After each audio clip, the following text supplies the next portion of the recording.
Welcome to Randy's Old Time Radio Shows. Dust off your radios and step back in time. Tonight, the heroes, villains, and thrilling stories of radio's golden age come alive just for you. Tonight, we open the expense account of the man with the action-packed expense account, yours truly, Johnny Dollar. First airing in 1949, this show followed insurance investigator Johnny Dollar, who always seemed to find danger in every case.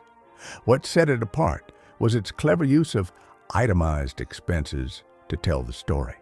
And in the 1950s, the show switched to a 5-part weeknight serial, drawing listeners in night after night.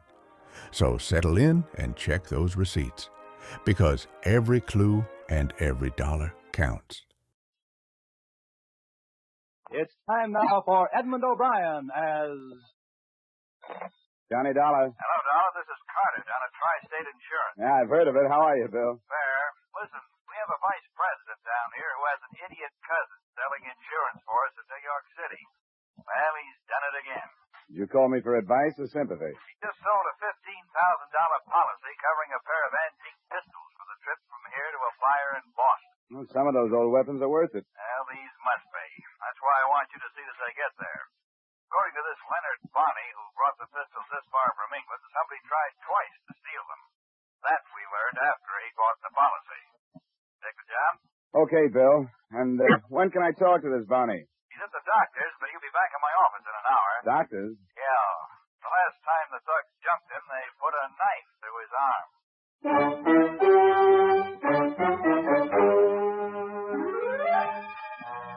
Edmund O'Brien in a transcribed adventure of the man with the action-packed expense account. America's fabulous freelance insurance investigator. Yours truly, Johnny Dollar.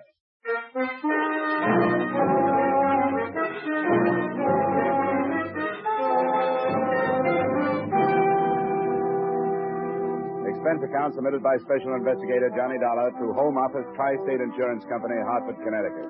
Attention, William Carter. The following is an accounting of my expenditures during assignment on the Queen Anne pistol matter. Expense account item 1, $1.75 cab fare from my apartment to your office, where I was introduced to Leonard Bonney, a tallish, badly proportioned man whose pasty complexion was just a shade darker than the sling that supported his left arm. Well, it's a pleasure, Mr. Dollar, a pleasure. Thanks. You've had a pretty rough go of it. That's right.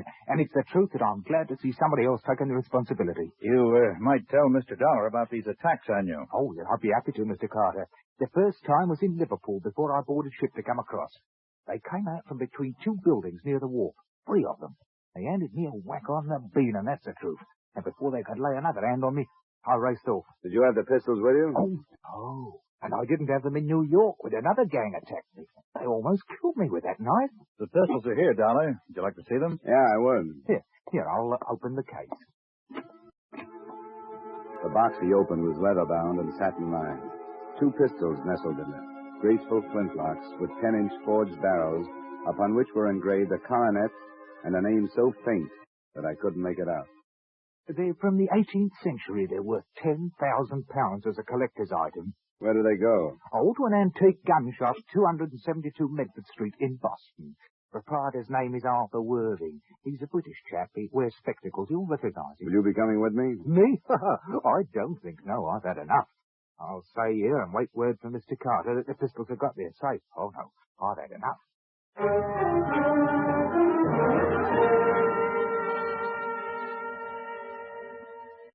The rest of the rundown was given to me before I left the office. Leonard Bonney had been hired as a messenger by the seller in London, who had explained the value of the guns, but had not mentioned any potential danger of attempted theft. With that information and the pistol case tucked into a corner of my luggage, I made arrangements to leave. Expense account item 2, $9.75 airfare and incidental expenses between Hartford and Boston.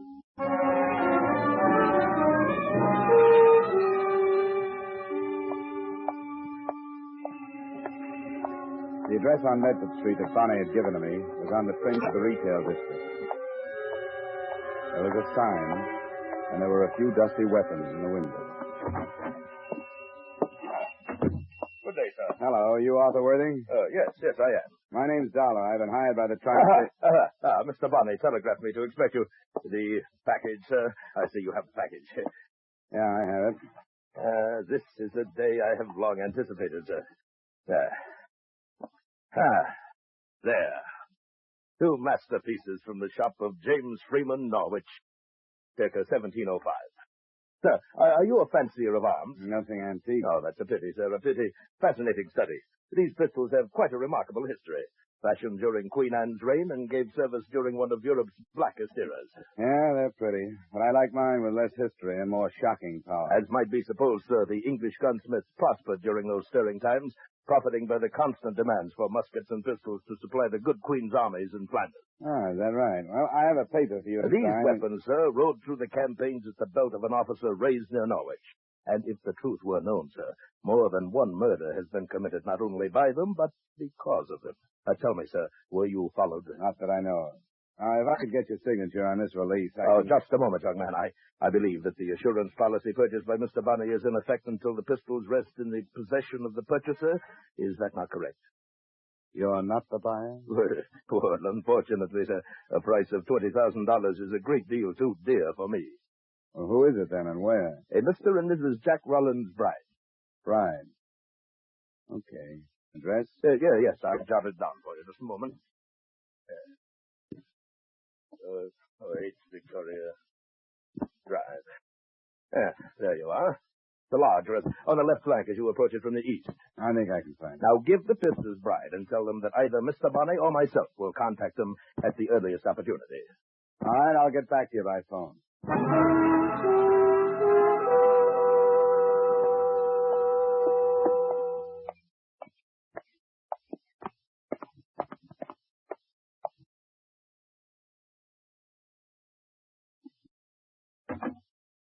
Good afternoon, sir. I have a package to deliver to either Mr. or Mrs. Bride. Are they at home? Yes, sir. I'll take it to them. Well, my instructions are to give it to them personally. Who is it, Dean? A gentleman with a parcel for you, madam.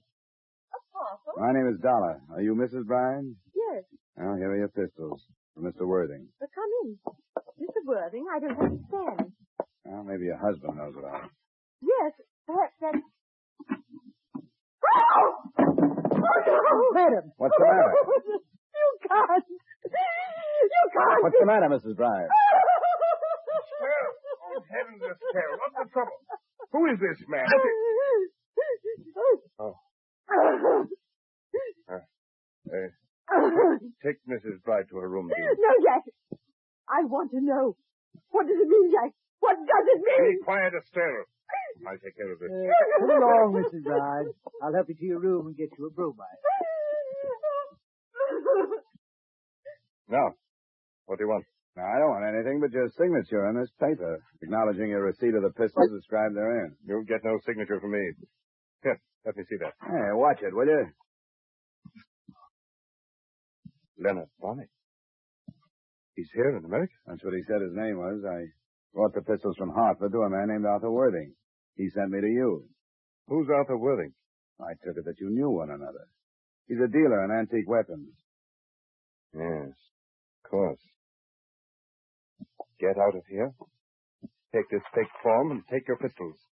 Go back to your Mr. Worthing. Your bluff won't work. Now, listen to me. I don't believe that Bonney is here. I don't think he's still alive. Now get out of here! I didn't bother to argue with him because as far as I could see then, he was either terrified, crazy, or both. With the pistols, I took the shortest route back to Arthur Worthing's gun shop on Medford Street.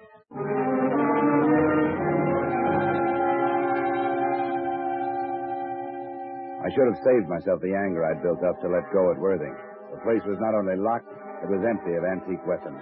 An Arthur Worthing sign had been replaced in the window by another which read, Office or Store for Rent. Inquire number 13 Groves Building. I decided not to.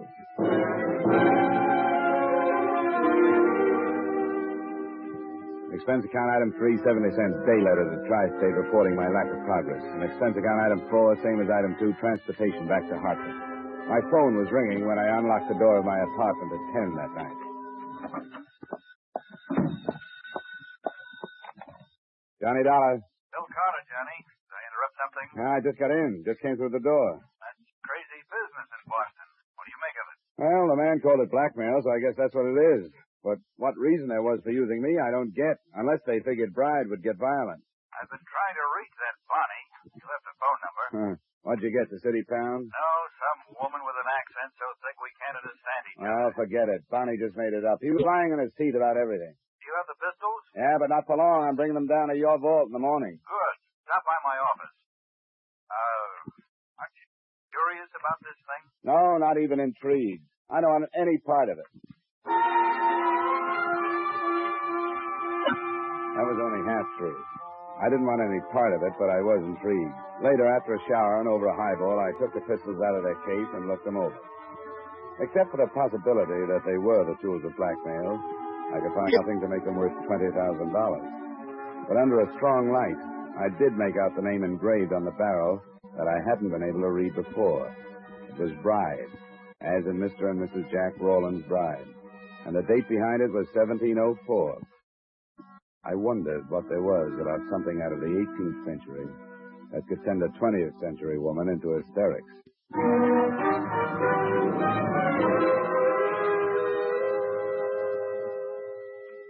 The next day, I saw the pistols put under lock and key, started to work on another case, and tried to forget the whole thing. But I was reminded of it again by the caller who was waiting for me in the corridor outside my apartment that night, the Bride's butler. I hope you'll pardon my intrusion, sir. You must know why I've come. Well, I can guess. I shan't take up much of your time. But if I could just talk to you. All right, we'll go inside. Oh, thank you, sir.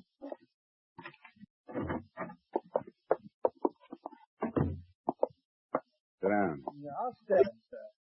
Could you possibly give me the pistols, Mr. Dollar? No. But why not, sir? Well, the main reason is I don't have them. Bride didn't seem to want them when I tried to give them to him. Oh, but he did, sir. He thought that putting his signature on the form which described them would have become an admission that he had received them. What's he afraid of? I couldn't say, sir. He told me that he wouldn't be able to answer for the consequences if I failed to bring them back. What does that mean? Mr. Bride is a very violent and sudden man. Look, I'm through with the case. I turned the guns back to the company that insured them, and he can get them by going down there and signing that release. I beg of you, sir, get them tomorrow morning and give them to me. I can't. Possibly because they aren't there. It felt like a beastie. Then I got a look at the vial in his hand and the needle. His expressionless face watching me became diffused and was streaked with flashes of red. I tried to reach for the face, but it swirled away and out of sight. I took one stumbling step after it. That was the best I could do.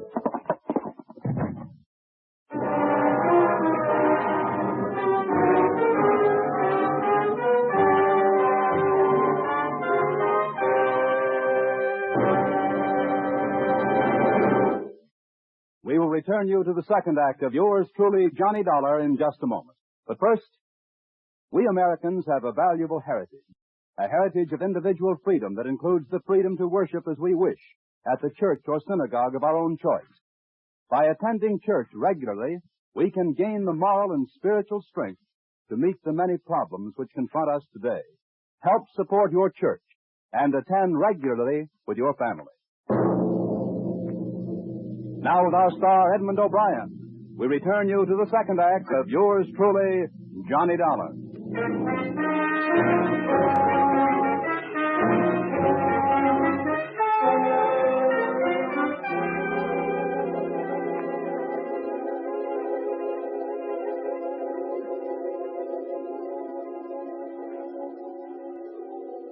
Come on now, Laddie. Come on now, Laddie. Open your eyes. You can do it now. You can do it. Yes, you feel that? You can feel that all right, don't you? Come on now. You're all better now, aren't you? Now, hold on now. Don't slip away again. Wake up. That's better. I'm Mr. Bonnie. Remember me? Darling, none of that. You're all right. I'll put you on your bed. You're in your flat. Where'd you come from? Good thing I came from somewhere. Oh. I've been playing touch and go with you since 6 o'clock. First you'd come to, and then you'd go again. Which time? What time is it? 9:30. Yeah, you drink some of this. I looked for some tea, but I couldn't find any. I'm not too handy at making coffee. There, is that hot enough? Yeah. Oh, now, what happened to you? I don't know. Dope. He jabbed me in the arm. Who was he? Bride? Oh, come on, leave me alone, will you? Oh, no, you don't. I've had enough of this. You stay awake. Come on now.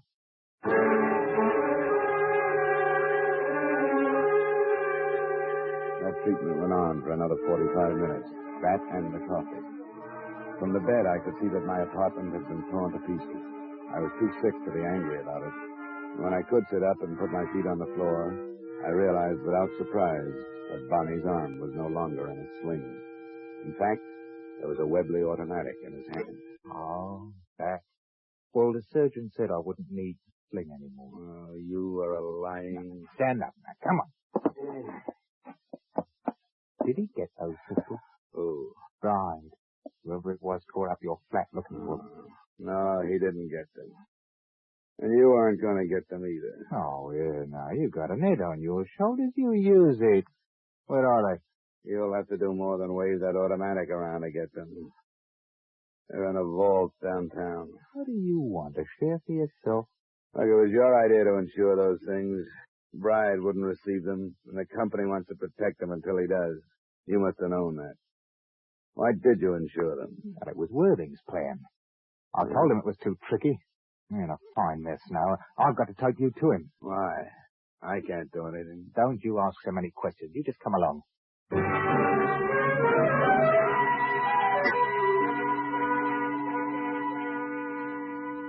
He gun-muzzled me out of my apartment and into a car. If I'd been in best shape, I might have been able to break away from him. But with my system still full of dope, I didn't have either the will or the energy for a try. I only half remember the trip, but the end of it was a shabby hotel within earshot of the harbor in Boston.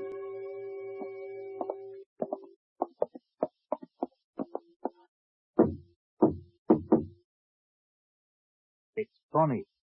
I brought Mr. Dollar. Capital, Bonnie. Capital. Come in. Hey, you're white as a ghost, Mr. Dollar. Are you ill? Yeah, and you don't help. They put a needle into him trying to get the pistol. Oh, what a pity. What a pity. Sit down, sir. Sit down, please, by all means.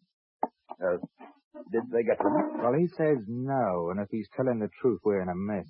In a mess, Bonnie. He says the pistols are locked up at the insurance company in Hartford. Well, now, is that the truth? I don't see why that should be hard to believe. Now, what do you say to that? I told you it wouldn't work. You and your complicated plans. Now we've lost the whole thing. Nonsense, Bonnie, nonsense. Why, actually, the pistols are of no consequence whatsoever. Well, they were important right enough in London when we talked about coming here with them. Of course they were, Bonnie. Now they've served their purpose. The brides have seen them. You have spoken to them on the phone. It only remains for you to collect the money. The end of the past, Bonnie. Well, I think we need it. Well, Mr. Dollar, it suddenly occurs to me that I have spilled the beans, as you yak so quaintly put it. I've told you the truth. I don't want to know the truth. Why don't you keep quiet, Worthing? That's a good idea. Until I get out of here anyway. Bonnie, stop him. Look, I have no place in this. Just leave me alone. Bonnie, stop him, or everything is lost. All right, Nick Bucko, come on back. Try to get away from me. Come on. You don't feel so good. I hate to make you feel... Whoa! Yeah. That's right now. Back in the chair. What do you want? You want me to know what's going on? I do. Blackmail. Yes, of the grossest sort, sir. We shall be handsomely paid by the brides to keep secret a 2-year-old murder of which they are guilty. I don't care. Why don't you keep quiet, Worthing? Well, Mr. Dollar. If you expect me to be surprised, I'll have to disappoint you. What else could it be? But why were you stupid enough to think that he'd sign that release? Yes, I shall have to admit that my sights were too high. But a signed admission...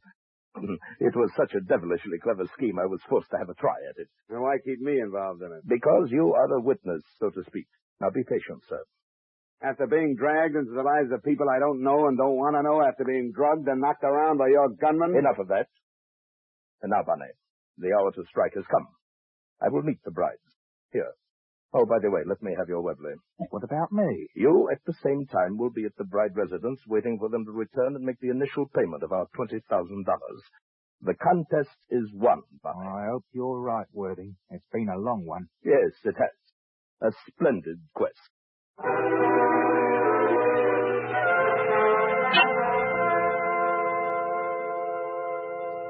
He made a phone call to the brides and Bonnie left. Worthing concentrated on the Webley automatic while we waited, and I concentrated on my head. By the time the brides arrived an hour later, I was almost able to stand without staggering.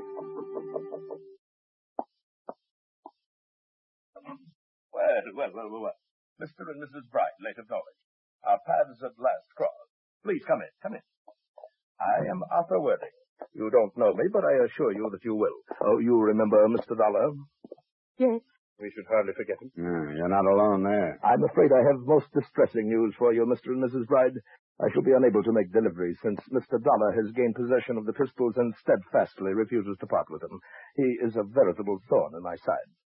Do you expect sympathy from us, Mr. Worthing? Well, indeed, I expect nothing of the sort. No more than your uncle, the Duke of Pembroke, would have expected from you had he known your true thoughts before you had him murdered. Are you lecturing Worthing? You're planning to profit from the same death. Yes, quite a profitable death to everyone but the poor Duke. The estate fortune to the brides and to the others of us who nibble at the edges, a small share. Even you, Mr. Dollar, earned a penny or two. Cut this short, will you? It's a little too thick for me. Well, Mr. and Mrs. Bride, you both understand the terms that Leonard Barney and I have decided upon. We, in turn, agree to maintain complete silence in regard to your part in the murder of the Duke of Pembroke between 6 and 7 p.m., 8 October 1948, at which time, according to knowledge shared by us, a killer hired by yourselves did shoot said Duke to death. How can we be sure if Keller's Dollar refuses to give up the pistols? Mr. Dollar? Leave me out of this. An unfortunate situation, but one of minor importance. The theft of the pistols has become, according to your plans, the generally accepted motive for the murder, in view of their extreme value, and since they did indeed disappear. But who would correlate them to the true story? Oh, Jack, we could never be sure. Quiet, Estelle. My word will be kept. But Barney, I readily admit I do not know. The proof of your guilt lies with him, and he may decide that he needs more money one day. But the negotiation's at hand. The cost to you, $20,000. $5,000 to be paid tonight to Barney, who now awaits you at your residence. The rest within the next 7 days. Oh, I don't see how it's going to be possible. Oh, come now. Surely, rather than sacrifice the gracious life the Duke's fortune is affording you. I don't know. The time is so short. We'll manage it still. There must be a way. We have the 5,000. Barney will be waiting for you. Now Mr. Dollar has heard the story. What good is buying your silence? But first he knows, then someone else knows, and someone else. I can't do it. In heaven's name, Bride, do you want the police to descend upon us? Then we all would be lost. All but Leonard Barney. I'm going to the police. I want them to know. Stop it, Estelle. Take her now and go meet Barney. Come along, Estelle. Go home. Convince her, Bride, that there is no reason to fear Dollar's knowledge. I have my own plans for him. Worthing's success made him careless. Calling his orders to the bride, he was a quarter turn away from me. As soon as the door closed, I moved.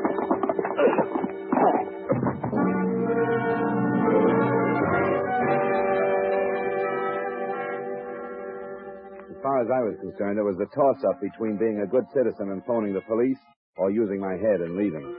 I decided on a compromise, an anonymous report. I leaned over him to double-check his name and started through his pockets. His inside coat pocket gave me a week-old receipt for the weapons with which he dressed up his phony gun shop. His wallet held some money, but no identification. I patted his side coat pockets.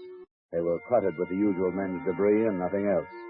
But I patted the empty pockets again, and down at the bottom of the right one, I felt a thin, rectangular object. It was inside the coat lining. I got my fingers into the seam and ripped. The object was a card set into a plate of transparent plastic. It said, Arthur P. Worthing, Inspector, C.I.D., Scotland Yard. It was the devil.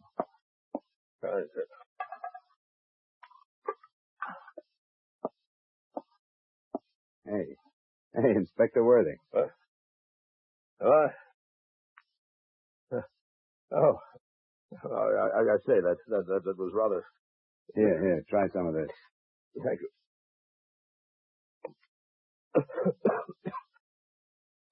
Well, I must say that you're an extraordinary ally, Mr. Dollar. It would help, you know, if your allies knew they were allies instead of pigeons. You want to try and get up? Not yet, I think. A vicious pummeling. But more about that later. Suffice it to say that I've been posing as a blackmailer for so long that I scarcely know what I am myself. I couldn't shed my disguise in front of you until the final details were arranged. What is this approach of yours? Approach, sir.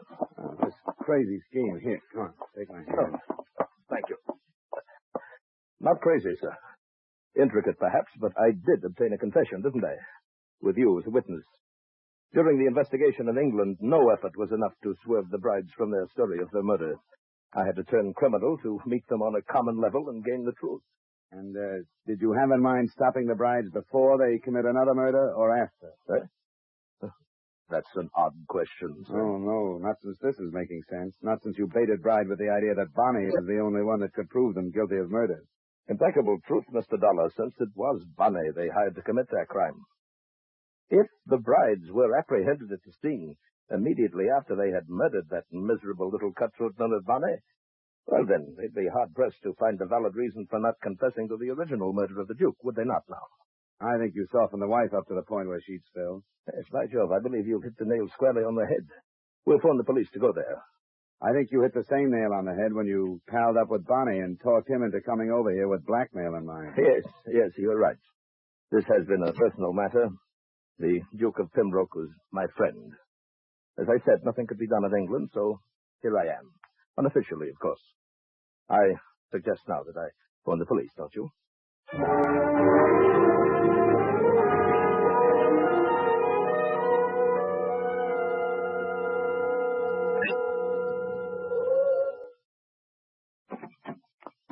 Here, driver, keep it. Thank you, sir. Good night, you. Good night, young man.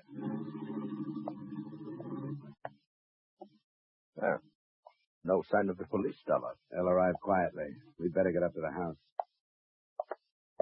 We dropped our cab a few yards down from the Bride address. When we got there, we took the driveway. There was a light in a room I spotted the last time I was there, a library. We angled off toward it, but before we reached it, a look I tossed over my shoulder stopped me. Behind us in the street, I could see a swarm of uniformed figures slipping silently toward us. They were close, but not close enough.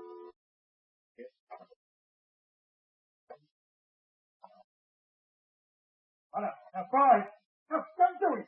Look, I'll give it up. I'll go back to England. You'll never be bothered by me.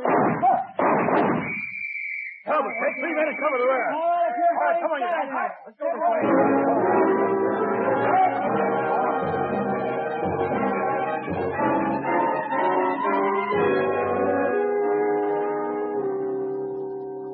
The inspector got what he wanted, the murder of the gunman Bonnie and the arrest of the brides.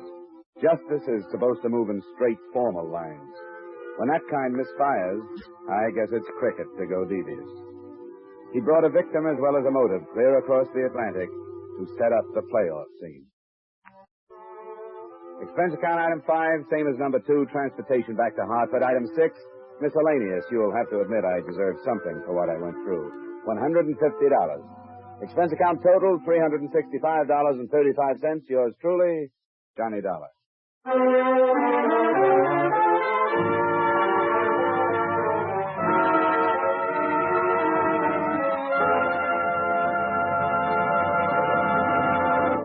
Yours truly, Johnny Dollar, stars Edmund O'Brien in the title role and is written by Gil Dowd with music by Wilbur Hatch.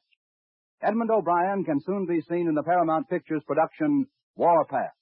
Featured in tonight's cast were Ben Wright, Bill Conrad, Dick Ryan, Jeanette Nolan, Dan O'Herlihy, and Tyler McVeigh.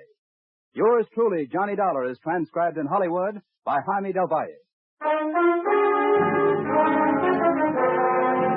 This is Bob Lamond inviting you to join us next week at this time when we will again bring you Edmund O'Brien as Yours truly, Johnny Dollar.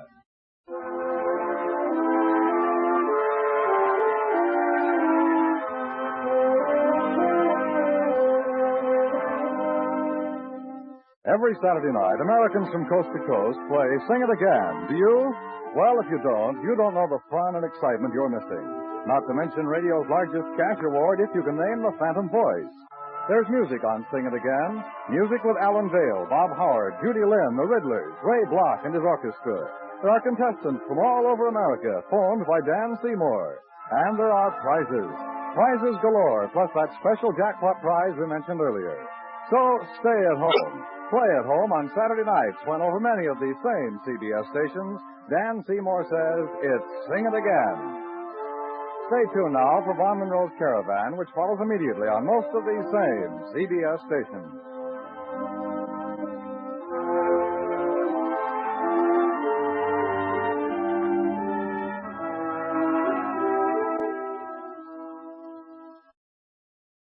If you met a stranger on the street who offered to give you $4 for three, you'd be pretty skeptical. But when Uncle Sam makes the same offer, you can take him up on it and be sure you're getting a square deal.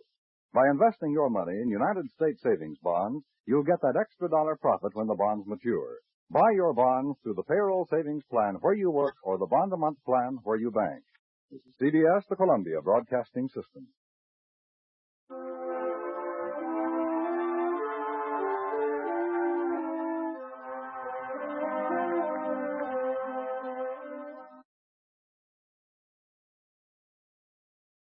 Well, folks, the clock is running out on another episode here at Randy's Old Time Radio Shows.